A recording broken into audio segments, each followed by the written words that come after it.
ಈ ದ್ವಂದ್ವದಲ್ಲಿ ಮೋಹ ಬಂತು ಅಂತಂದ್ರೆ ಅದ್ವೈತನೂ ಕೂಡ ಸತ್ಯ ಯಾಕಾಗಬಾರ್ದು? ಇಲ್ಲ ಹೇಳಿದ್ದಾರೆ ನೋಡಿ, ಜ್ಞಾನೀತು ಆತ್ಮೈವ ಅಂತ ಅದ್ವೈತವನ್ನು ಹೇಳಿದ್ದಾರೆ. ಆಮೇಲೆ ವಾಸುದೇವ ಸರ್ವಂ ಅಂತ ಪುನಃ ಅದ್ವೈತವನ್ನು ಹೇಳ್ತಿದ್ದಾರೆ.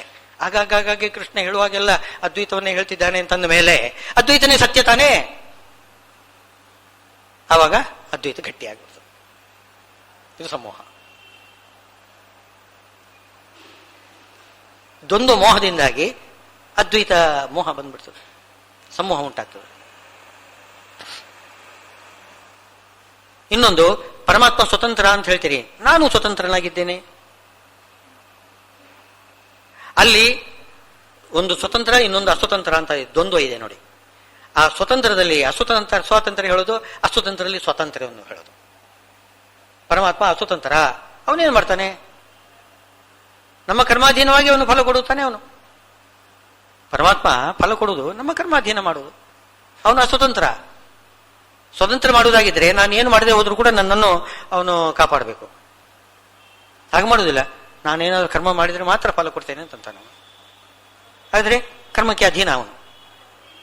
ನಮ್ಮ ಕರ್ಮ ಯೋಗ್ಯತಾ ಇದಕ್ಕೆಲ್ಲ ಅಧೀನನಾಗಿ ಅವನು ಕೆಲಸ ಮಾಡ್ತಾನೆ ಅಂದ್ರೆ ಅವನು ಸ್ವತಂತ್ರನಲ್ಲ. ನಾನೇ ಸ್ವತಂತ್ರ, ನನಗೆ ಯಾರು ಪ್ರೇರಕರಿಲ್ಲ,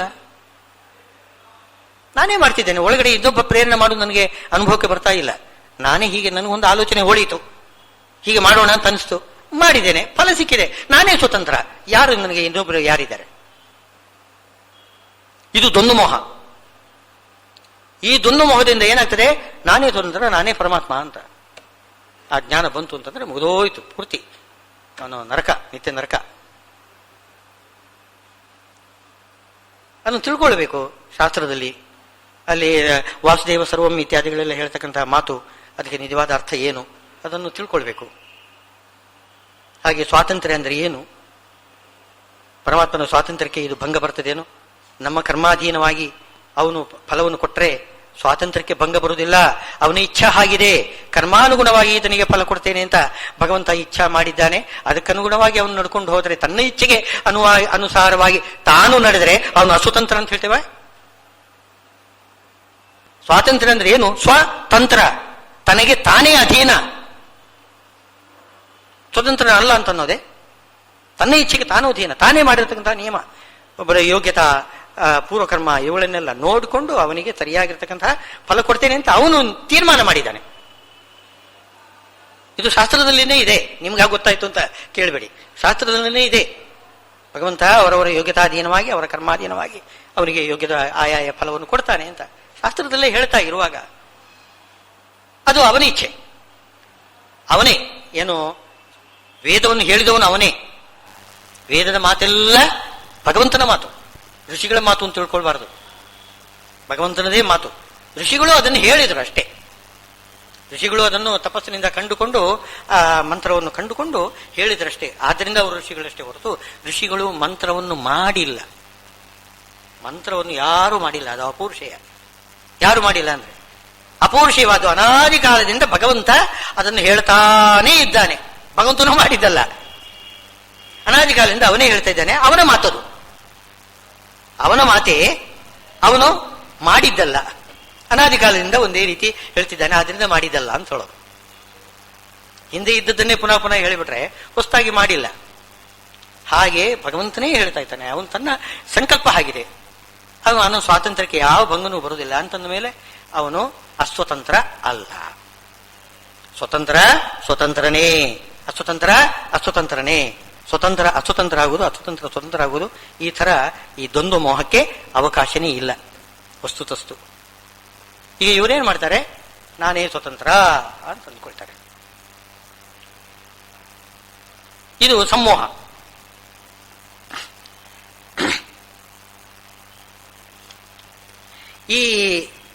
ಇದು ಹೇಳಿದ್ರಲ್ಲ, ಯೋಗ ಮಾಯಾ ಸಮಾವೃತನಾಗಿ ಅಂದರೆ ಪರಮಾತ್ಮನ ಯೋಗ ಸಾಮರ್ಥ್ಯ, ದುರ್ಗಾದೇವಿಯ ಒಂದು ಪ್ರಭಾವ, ಅದರಿಂದ ಹೀಗಾಗ್ತದೆ. ಸರಿ, ಹೀಗಾದ್ರೆ ಏನು ಗತಿ ಜೀವರುಗಳಿಗೆ? ಅವ್ರ ಹಾಗೆ ಉದ್ಧಾರ ಹೇಗೆ ಅಂತ ಪ್ರಶ್ನೆ ಬಂದ್ರೆ, ಏಷಾಂತು ಅಂತಗತಂ ಪಾಪಂ. ಪಾಪವನ್ನು ನಿಮಿತ್ತ ಮಾಡಿಕೊಂಡೇ ಭಗವಂತ ಈ ತರ ಎಲ್ಲ ಮಾಡ್ತಾ ಇದ್ದಾನೆ. ಅಂದ್ರೆ ಕರ್ಮವನ್ನು ನಿಮಿತ್ತ ಮಾಡಿಕೊಂಡು ಕರ್ಮಕ್ಕೆ ಅಧೀನವಾಗಿಯೇ ಪರಮಾತ್ಮನಾಗಲಿ ದುರ್ಗಾದೇವಿಯಾಗಲಿ ಎಲ್ಲ ನಡ್ಕೊಳ್ಳೋದು ಹಾಗೇನೆ. ಅವರವರ ಪುಣ್ಯ ಪಾಪ ಕರ್ಮಗಳನ್ನು ನಿಮಿತ್ತ ಮಾಡಿಕೊಂಡೇ ಅವರಿಗೆ ಯೋಗ್ಯವಾದ ಫಲವನ್ನು ಕೊಡ್ತಾ ಇದೆ ಲಕ್ಷ್ಮೀನಾರಾಯಣರು. ಆದ್ದರಿಂದ ಏಷಾಂತು ಅಂತಗತಂ ಪಾಪಂ, ಅವರ ಪಾಪ ಅಂತಗತ ಹೋಯ್ತು ಅಂದ್ರೆ ನಿಷ್ಕಾಮ ಕರ್ಮ ಮಾಡಬೇಕು, ಭಗವಂತನನ್ನು ಆರಾಧನೆ ಮಾಡಬೇಕು. ಆರಾಧನೆ ಮಾಡಿ ಅವನ ಅನುಗ್ರಹದಿಂದ ಒಳಗಡೆ ಇರತಕ್ಕಂತಹ ಪಾಪಗಳು ಪರಿಹಾರವಾಗಬೇಕು. ಪಾಪಕ್ಕೆ ಪ್ರಾಯಶ್ಚಿತ ಹರಿಸ್ಮರಣ. ಹರಿಯ ನಾಮಕ್ಕೆ ಹರಿಯದ ಪಾಪ ಧರೆಯೊಳಗೆ ಇಲ್ಲ ಎಂಬುದೇ ಖರೆ ಹೇಳ್ತಾರೆ ಯಾರು ವಿಜಯದಾಸರು. ಹರಿಯ ನಾಮ ಅಂಥ ಒಂದು ಉಪಾಸನ ಮಾಡಿ ಅವರು ಯಾರು ಪಾಪವನ್ನು ಪರಿಹಾರ ಮಾಡ್ಕೋತಾರೆ, ಏಷಾಂತು ಅಂತಗತಂ ಪಾಪಂ ಜನಾನಾಂ ಪುಣ್ಯಕರ್ಮಣಾಂ. ಪುಣ್ಯಕರ್ಮ ಮಾಡ್ತಾ ಬಂದ್ರೆ ಏನಾಗ್ತದೆ, ಪಾಪವನ್ನು ಅದು ನಾಶ ಮಾಡಿಕೊಡ್ತದೆ. ಅಂದ್ರೆ ಪಾಪಕ್ಕಿಂತ ಹೆಚ್ಚಿಗೆ ಪುಣ್ಯ ಮಾಡಬೇಕು, ಅದು ಪ್ರಬಲ ಆಗಿರಬೇಕು. ಆವಾಗ ಅವುಗಳಿಗೆ ಸಂಘರ್ಷ ಉಂಟಾಗ್ತದೆ ಪುಣ್ಯ ಪಾಪಗಳಿಗೆ. ಆವಾಗ ಸಣ್ಣ ಪಾಪ ದೊಡ್ಡ ಪುಣ್ಯದಿಂದ ಏನಾಗ್ತದೆ, ಅದು ಹೊಡೆದು ಹಾಕಿಬಿಡ್ತದೆ, ನಾಶ ಆಗಿಬಿಡ್ತದೆ. ಆ ಪಾಪ ಅಂತರ್ಗತ ಆಗಿಬಿಡ್ತದೆ. ನಾವೇನಾದ್ರೂ ಅಲ್ಪ ಪಾಪಗಳೆಲ್ಲ ಮಾಡಿದ್ರೆ, ಪುಣ್ಯಕರ್ಮ ಮಾಡದೆ ಹೋದರೆ ಪಾಪ ತನ್ನ ಪ್ರಭಾವವನ್ನು ತೋರಿಸಿಕೊಡ್ತದೆ, ದುಷ್ಟ ಫಲವನ್ನು ಕೊಡ್ತದೆ. ಆದರೆ ಹೆಚ್ಚು ಪುಣ್ಯ ಮಾಡಿಬಿಟ್ರೆ ಆವಾಗ ಈ ಪಾಪ ಪರಿಹಾರ ಆಗಿ ಹೋಗ್ಬಿಡ್ತದೆ. ಏಷಾಂತು ಅಂತಗತಂ ಪಾಪಂ ಏನೋ ಜನಾನಾಂ ಪುಣ್ಯಕರ್ಮಣಾಂ ತೇ ದ್ವಂದ್ವ ಮೋಹ ನಿರ್ಮುಕ್ತಾ. ಅವರಿಗೆ ಈ ದ್ವಂದ್ವ ಮೋಹ ಎಂಬುದು ಹೊರಟು ಹೋಗ್ತದೆ. ಯಾಕೆ? ಪಾಪ ಕರ್ಮವನ್ನು ನಿಮಿತ್ತ ಮಾಡಿಕೊಂಡೇ ಲಕ್ಷ್ಮೀನಾರಾಯಣರು ಈ ರೀತಿ ದ್ವಂದ್ವ ಮೋಹ ಕೊಡ್ತಾ ಇದ್ದಾರೆ. ಯಾವಾಗ ಪಾಪ ಹೋಯಿತು ಆವಾಗ ಪರಮಾತ್ಮ ಏನ್ ಮಾಡ್ತಾನೆ, ಪುಣ್ಯದವನ್ನು ನಿಮಿತ್ತ ಮಾಡಿಕೊಂಡು ಪುಣ್ಯ ಫಲ ಕೊಡ್ತಾನೆ. ಅದು ಯಾವುದದು? ದ್ವಂದ್ವ ಮೋಹ ಪರಿಹಾರ. ದ್ವಂದ್ವ ಮೋಹ ಪರಿಹಾರ ಮಾಡಿಬಿಡ್ತಾನೆ. ತೇ ದ್ವಂದ್ವ ಮೋಹ ನಿರ್ಮುಕ್ತಾ ಭಜಂತೆ ಮಾಂ ದೃಢವ್ರತಾಃ. ದ್ವಂದ್ವ ಮೋಹ ಬಂದುಬಿಟ್ರೆ ಅವಾಗ ಈ ವ್ರತ ಎಂಬುದು ಏನಿದ್ರು ದೃಢ ಆಗಿರುವುದಿಲ್ಲ. ಏನೋ ಒಂದು ಸ್ವಲ್ಪ ಪರಮಾತ್ಮ ಏನಾದರೂ ಕೊಟ್ಟರೆ ಕೊಡಬಹುದು ಅಂತ ಏನೋ ಒಂದು ಆಸೆಯಿಂದ ಉಪಾಸನ ಮಾಡ್ತಾರೆ. ಅದು ದೃಢವಾಗಿರುವುದಿಲ್ಲ. ಅದು ಆಲೋಚನೆ ಇರ್ತದೆ, ಏನೋ ನನಗೆ ಫಲ ಕೊಡ್ತಾನೋ ಇಲ್ವೋ ಸಂದೇಹದಿಂದಲೇ ಏನೋ ಒಂದು ಕಲ್ಲು ಹೆಸರೇ ಮಾವಿನ ಹಣ್ಣು ಅದು ಉದುರುತ್ತದೋ ಇಲ್ಲೋ ಗೊತ್ತಿಲ್ಲ, ಅದು ನೋಡೋಣ ಅಂತ ಸುಮ್ಮನೆ ಎಸ್ತು ಬಿಡ್ತಾನೆ. ಆ ರೀತಿಯಲ್ಲ, ದೃಢವ್ರತನಾಗಿರ್ಬೇಕು ಪರಮಾತ್ಮನಲ್ಲಿ. ಆ ದೃಢ ದಾರ್ಢ್ಯ ಬೇಕು, ಪರಮಾತ್ಮನ ವಿಶ್ವಾಸ ಬೇಕು. ಅವನು ಖಂಡಿತವಾಗಿ ನನಗೆ ಒಳ್ಳೆ ಫಲ ಕೊಟ್ಟೇ ಕೊಡ್ತಾನೆ. ನಾನು ಪುಣ್ಯಕರ್ಮ ಮಾಡ್ತಾ ಇದ್ದೇನೆ, ಅವನ ಪ್ರೀತ್ಯರ್ಥವಾಗಿ ಮಾಡ್ತಾ ಇದ್ದೇನೆ, ಖಂಡಿತವಾಗಿ ನನಗೆ ಫಲವನ್ನು ಕೊಟ್ಟೇ ಕೊಡ್ತಾನೆ ಅಂತ ದೃಢವಾಗಿರ್ತಕ್ಕಂತಹ ವ್ರತ ಬೇಕು. ನಿಷ್ಠೆ, ವ್ರತ ಅಂದ್ರೆ ನಿಷ್ಠೆ, ದೃಢವಾಗಿರತಕ್ಕಂಥ ನಿಷ್ಠೆ ಬೇಕು. ತೇ ದ್ವಂದ್ವ ಮೋಹ ನಿರ್ಮುಕ್ತಾ ಭಜಂತೆ ಮಾಂ ದೃಢವ್ರತಾ. ಇವರು ವ್ಯಾಸತತ್ವಜ್ಞರು ಐಜಿ ಸ್ವಾಮಿಗಳು ಒಂದು ಮಾತು ಹೇಳ್ತಾರೆ ದ್ವಂದ್ವ ಮೋಹದ ಬಗ್ಗೆ. ಹಾನಿ ಲಾಭಗಳಿಗೆ ಚಪಲ ಚಿತ್ತನಾಗಿ ಆನುಮತ್ತವುಗಳ ಕಾರಣ ತಿಳಿಯೇ. ಹಾನಿ ಲಾಭಗಳಿಗೆ ಚಪಲ ಚಿತ್ತನಾಗಿ. ಹಾನಿ ಲಾಭ ಇದು ದ್ವಂದ್ವ. ಈ ದ್ವಂದ್ವದಲ್ಲಿ ನಾನು ಚಪಲ ಚಿತ್ತನಾಗಿ ಬಿಟ್ಟೆ. ಕೆಲವು ಸಲ ಲಾಭ ಬರ್ತದೆ, ಕೆಲವು ಸಲ ನಷ್ಟ ಆಗ್ತದೆ. ಲಾಭ ನನಗೆ ಬೇಕು ಅಂತ ಅನ್ಸದೆ, ಬರುವುದಿಲ್ಲ. ನಷ್ಟ ಎಂಬುದು ಬೇಡ ಆದ್ರೂ ಕೂಡ ಬರ್ತದೆ. ಈ ಲಾಭ ಹಾನಿಗಳಿಗೆ ಒಳಗಾಗಿ ಚಪಲ ಚಿತ್ತನಾಗಿಬಿಟ್ಟೆ. ನನ್ನ ಚಿತ್ತ ಚಂಚಲ ಆಗಿಬಿಟ್ಟಿದೆ. ಚಂಚಲ ಅಂದ್ರೆ ನಿನ್ನಲ್ಲಿ ನೆಲೆಸುವುದಿಲ್ಲ, ಚಂಚಲವಾಗಿ ಬಿಟ್ಟಿದೆ. ವರಿಸ್ ಅಂತ ಹೇಳ್ತಾರಲ್ಲ ತಲೆಯಲ್ಲಿ, ಅದು ತುಂಬಿಕೊಂಡು ಬಿಟ್ಟಿದೆ. ಪರಮಾತ್ಮನನ್ನು ನೆನೀಲಿಕ್ಕಾಗುವುದಿಲ್ಲ, ನೆಮ್ಮದಿಯಿಂದ ಭಗವಂತನನ್ನು ಚಿಂತನೆ ಮಾಡ್ಲಿಕ್ಕಾಗಲ್ಲ. ಈ ಲಾಭ ನಷ್ಟಗಳದ್ದೇ ಆಲೋಚನೆ ಬಂದ್ಬಿಡ್ತದೆ. ಹಾನಿ ಲಾಭಗಳಿಗೆ ಚಪಲ ಚಿತ್ತನಾಗಿ ಆನು ಮತ್ತವುಗಳ ಕಾರಣ ತಿಳಿಯೇ. ನೀ ನಿಧಾನ ನಿಖಿಳಕೆ ಎಂದು ಮರೆದೆನೋ. ನಿಖಿಳಕೆ ನೀನೇ ನಿಧಾನ. ಮೂಲ ಕಾರಣ ಅಂದ್ರೆ ಯೋಗ ಸಾಮರ್ಥ್ಯ ಅಂತ ಹೇಳೋದು ಅದನ್ನೇ. ಯೋಗ ಮತ್ತೆ ಮಾಯಾ ಈ ಯೋಗಮಾಯ ಸಮಾವೃತ ನೀನೇ ನಿಧಾನ ಎಲ್ಲೋದಕ್ಕೂ, ಅದನ್ನು ನಾನು ಮರೆತು ಬಿಟ್ಟೆ. ಅಂದ್ರೆ ಸ್ವಾತಂತ್ರ್ಯ ಬುದ್ಧಿ, ನಾನೇ ಮಾಡ್ಕೊಳ್ತೇನೆ ಅಂತ. ನಾನೇ ಮಾಡ್ಕೊಳ್ತೇನೆ ಅಂತಂದ್ರೆ ಒರಿಸು ಜಾಸ್ತಿ. ಎಲ್ಲ ಭಗವಂತನಿಗೆ ಒಪ್ಪಿಸಿಬಿಟ್ರೆ ಆವಾಗ ಅವನು ನೋಡ್ಕೊಳ್ತಾನೆ ಅಂತ, ಆಗ ಒರಿಸಿರುವುದಿಲ್ಲ. ಆದ್ರಿಂದ ಏನೋ ಮೋಹನ ಶಕ್ತಿ ನಿನಗೆ ಎನ್ನಲ್ಲಿ, ಏನೋ ಮೋಹನ ಶಕ್ತಿ ನಿನಗೆ ಎನ್ನಲ್ಲಿ. ಎಂಥ ಮೋಹನ ಶಕ್ತಿ ಇದು! ಅದು ಬಹಳ ಅದ್ಭುತವಾಗಿರತಕ್ಕಂಥದ್ದು. ಅನಂತ ಜೀವರಾಶಿಗಳಿದ್ದಾರೆ, ಅನಂತ ಜೀವರಾಶಿಗಳನ್ನು ಮೋಹಗೊಳಿಸ್ತಕ್ಕಂಥದ್ದು ಒಂದು ಶಕ್ತಿ. ಅದು ಎಂಥ ಶಕ್ತಿ! ಆನು ಬೇಡಿಕೊಂಬೆ ಎಂದಿಗಾದರೂ ಇಂಥ ಹೀನ ವಿಸ್ಮೃತಿ ಒಲ್ಲೆ ವಾಸುದೇವ ವಿಠಲ. ಆನು ಬೇಡಿಕೊಂಬೆ ಎಂದಿಗಾದರೂ, ಆಗಾಗ್ಗೆ ಬಂದು ಕೂಡ ಹೋಗಬಾರದು, ಯಾವತ್ತೂ ಕೂಡ ನನಗೆ ಇದೊಂದು ಮೋಹ ಬರಬಾರದು. ಆನು ಬೇಡಿಕೊಂಬೆ ಎಂದಿಗಾದರೂ ಇಂಥ ಹೀನ ವಿಸ್ಮೃತಿ ಒಲ್ಲೆ ವಾಸುದೇವ ವಿಠಲ. ನಾವು ಬೇಡಿಕೊಳ್ಬೇಕು, ಅದಕ್ಕೆ ಕೇಳುದು ಯಶಾಂತಂತಗತಂ ಪಾಪಂ ಜನಾನಾಂ ಪುಣ್ಯಕರ್ಮಣ. ಪುಣ್ಯಕರ್ಮ ಅಂದ್ರೆ ಇದಕ್ಕಿಂತ ದೊಡ್ಡ ಪುಣ್ಯಕರ್ಮ ಇಲ್ಲ. ಪರಮಾತ್ಮನ ಸ್ಮರಣೆ ದೊಡ್ಡ ಪುಣ್ಯಕರ್ಮ. ಆವಾಗ ಏನು ಪುಣ್ಯಕರ್ಮ ಮಾಡಿಬಿಟ್ರೆ ಆ ಪಾಪ ಎಂಬುದು ಅಂತರ್ಗತವಾಗಿ ಹೊರಟೋಗ್ತದೆ. ಆಗ ಭಗವಂತ ಅವನಿಗೆ ಅನುಗ್ರಹ ಮಾಡ್ತಾನೆ.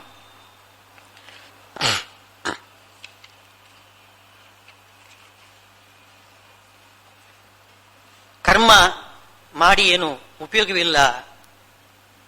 ಕರ್ಮ ಬೇರೆ ದೇವತೆಗಳನ್ನು ಕುರಿತು ಕರ್ಮ ಮಾಡಿ ಈ ದ್ವಂದ್ವ ಮೋಹವನ್ನು ಪರಿಹಾರ ಮಾಡಲಿಕ್ಕೆ ಆಗುವುದಿಲ್ಲ. ದ್ವಂದ್ವ ಮೋಹ ಪರಿಹಾರ ಮಾಡಬೇಕಾಗಿದ್ರೆ ಜ್ಞಾನ ಮಾರ್ಗನೇ ಸರಿ. ಪರಮಾತ್ಮನನ್ನು ಸ್ಮರಣೆ ಮಾಡಬೇಕು, ಜ್ಞಾನ ಮಾರ್ಗ ಅನುಸರಿಸಬೇಕು. ಯಾವ ಕರ್ಮದಿಂದಲೂ ಕೂಡ ದ್ವಂದ್ವ ಮೋಹ ಪರಿಹಾರ ಆಗುವುದಿಲ್ಲ. ಜ್ಞಾನವೇ ಬೇಕು. ಅದನ್ನು ವಿಜಯದಾಸರು ಕೂಡ ಅದನ್ನು ಹೇಳಿದ್ದಾರೆ. ಕೃತಯಾತ್ರೆ ತೀರ್ಥ ನಿತ್ಯ ಓದನ ದಾನ ಉತ್ತಮ ಜಪ ತಪ ರತುನ ತುಲಾಭಾರ ಅತಿಶಯವಾದ ಭಾರತ ರಾಮಾಯಣ ಶ್ರುತಿ ಬಹುಕಥೆ ಮಂಗಳಾರತಿ ಮೊದಲಾದ ವಿಹಿತ ಧರ್ಮಗಳೆಲ್ಲ ಪ್ರತಿದಿನದಲ್ಲಿ ಉನ್ನತವಾದ ಆಗಿ ಆಚರಿಸಲು ಗತಿಗೆ ಸಾಧನವಲ್ಲ.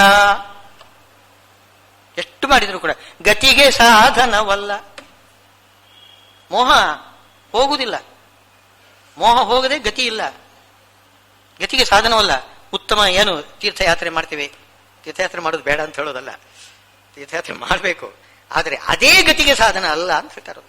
ತೀರ್ಥಯಾತ್ರೆ ನಿತ್ಯ ಓದನ ದಾನ, ಅನ್ನದಾನ ಮಾಡೋದು, ಉತ್ತಮವಾದ ಜಪ ತಪ, ರತ್ನ ತುಲಾಭಾರ, ದೇವರಿಗೆ ರತ್ನ ತುಲಾಭಾರ, ಅತಿಶಯವಾದ ಭಾರತ ರಾಮಾಯಣ ಶ್ರುತಿ, ಶ್ರುತಿ ಅಂದ್ರೆ ವೇದಗಳು, ಬಹುಕಥೆ ಮಂಗಳಾರತಿ ಮೊದಲಾದ ವಿಹಿತ ಧರ್ಮಗಳೆಲ್ಲ ಪ್ರತಿದಿನದಲ್ಲಿ ಉನ್ನತವಾಗಿ ಆಚರಿಸಲು ಗತಿಗೆ ಸಾಧನವಲ್ಲ. ಏನು ಉಪಯೋಗವಿಲ್ಲ ಅಂತ, ಹಾಗೆಲ್ಲ ಏನು ಉಪಯೋಗವಿಲ್ಲ ಅಂತ ಹೇಳೋದಲ್ಲ, ಅದನ್ನೇ ಗತಿಗೆ ಸಾಧನ ಅಂತ ತಿಳ್ಕೋಬೇಡಿ. ಇದೆಲ್ಲ ವಾಸ್ತವವಾಗಿ ಪುಣ್ಯಕರ್ಮ. ಪುಣ್ಯಕರ್ಮ ಮಾಡಿದರೆ ಪಾಪ ಪರಿಹಾರ ಆಗ್ತದೆ, ಹೌದು. ಆದರೆ ಬರೀ ಕರ್ಮದಿಂದ ಏನೂ ಆಗುವುದಿಲ್ಲ. ಪರಮಾತ್ಮನ ಅನುಗ್ರಹ ಆಗಬೇಕು. ಕ್ಷಿತಿಯೋಳು ಜ್ಞಾನ ಭಕ್ತಿ ವೈರಾಗ್ಯವ ಮುಕುತಿಗೆ ಎರಗವಾಗಿ ಮಾರುತ ಮತದ ಸಮ್ಮತದಲ್ಲಿ ತಿಳಿದು ಶಾಶ್ವತವೆನ್ನೋ ಮನವೇ, ಶಾಶ್ವತವೆನ್ನೋ ಮನವೇ. ಕ್ಷಿತಿಯೋಳು ಜ್ಞಾನ ಭಕ್ತಿ ವೈರಾಗ್ಯವ ಮುಕುತಿಗೆ ಎರಕವಾಗಿ ಮಾರುತ ಮತದ ಸಮ್ಮತದಲ್ಲಿ ತಿಳಿದು, ಮಾರುತ ಮತದ ಸಮ್ಮತದಲ್ಲಿ ತಿಳಿಯಬೇಕಂತೆ. ಎಲ್ಲದರ ತತ್ವವನ್ನು ಮಾರುತ ಮತ ಶ್ರೀಮದ್ ಆಚಾರ್ಯರ ಮತಕ್ಕೆ ಅನುಗುಣವಾಗಿ ತಿಳ್ಕೊಳ್ಬೇಕು. ಬೇರೆ ರೀತಿಯಿಂದ ತಿಳ್ಕೊಂಡ್ರೆ ಅದು ಏನಾದ್ರೂ ಅದು ಸರಿ ಆಗುವುದೇ ಇಲ್ಲ. ಎಲ್ಲಾದ್ರೂ ಅದು ಒಂದು ಕೊಂಡಿ ತಪ್ಪಿ ಹೋಯಿತು ಅಂತಂದ್ರೆ ಇಡೀ ಇದು ಪೀಠನೇ ಕೆಳಗಡೆ ಬಿದ್ದು ಬಿಡ್ತದೆ. ದುರ್ಯೋಧನನ ಸಿಂಹಾಸನ ಕೆಳಗೆ ಬಿದ್ದ ಹಾಗೆ ಒಂದು ಕೊಂಡಿ ಒತ್ತಿ ಬಿಟ್ಟ ಅಂತೆ ಶ್ರೀಕೃಷ್ಣ. ಅದು ಇಡೀ ಸಿಂಹಾಸನ ಬಿದ್ದು ತಲೆ ಕೆಳಗಾಗಿ ಬಿದ್ದಿದ್ದಾನೆ ದುರ್ಯೋಧನ. ಹಾಗಾಗ್ಬಿಡ್ತದೆ. ಎಲ್ಲಾದ್ರೂ ಒಂದು ಕಡೆ ತಪ್ಪಾಗಿರ್ತದೆ.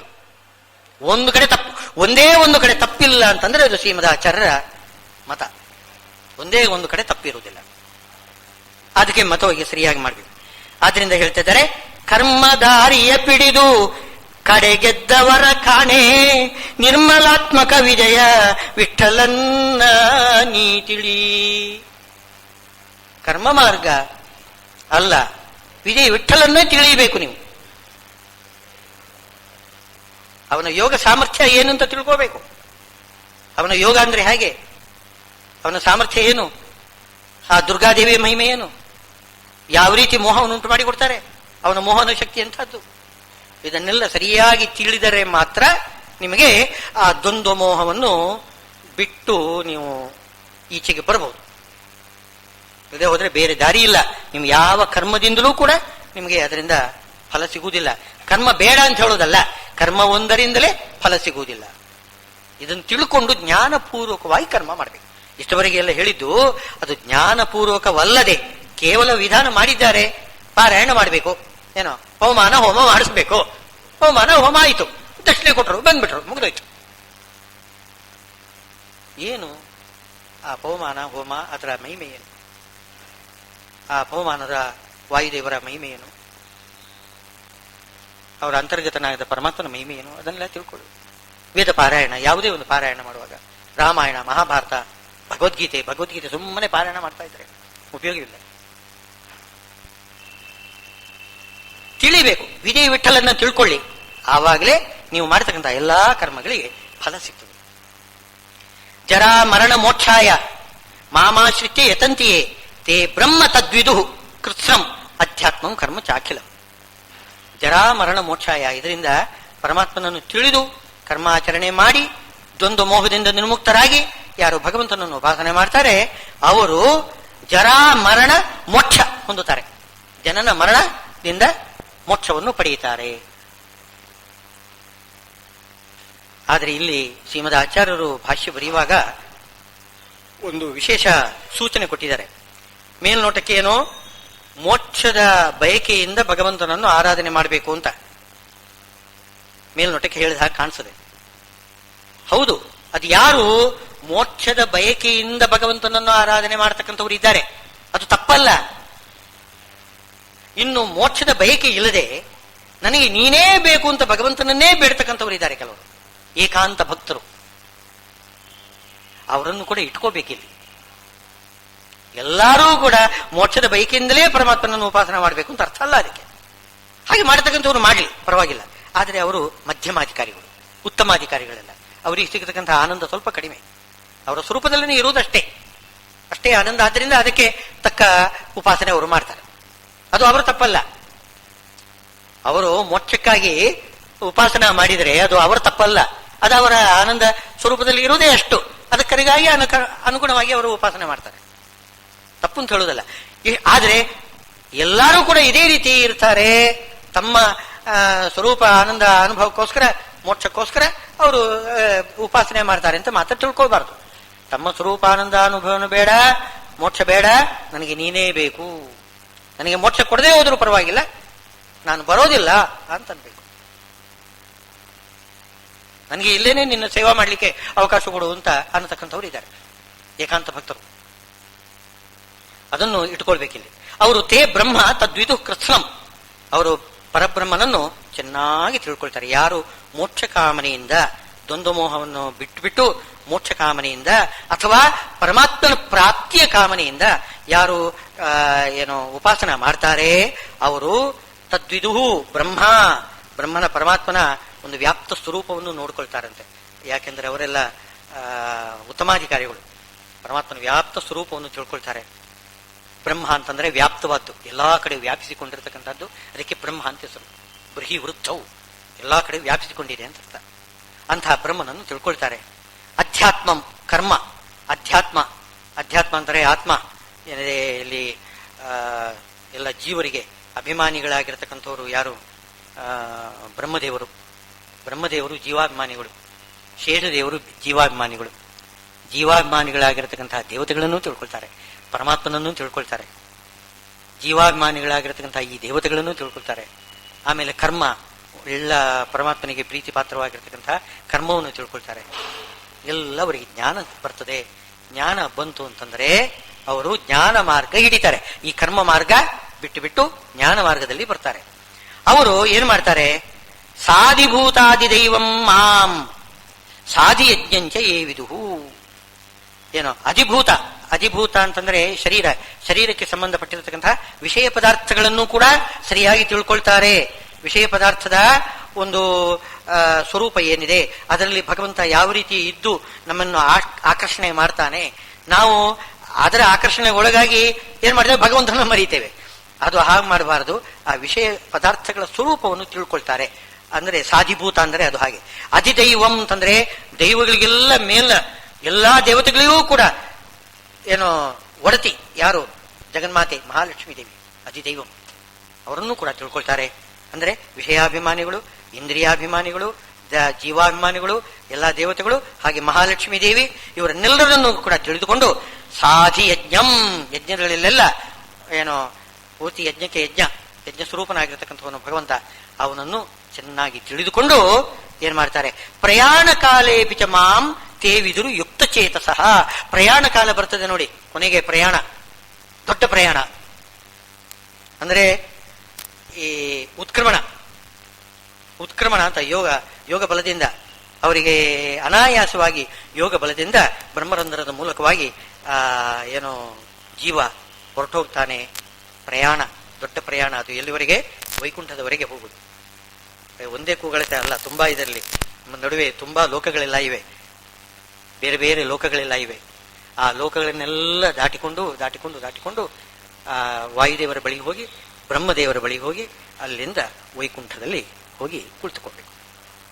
ಪ್ರಯಾಣ ಕಾಲೇ ಮಾಂ ತೇವಿದು ಯುಕ್ತ ಚೇತಸಃ.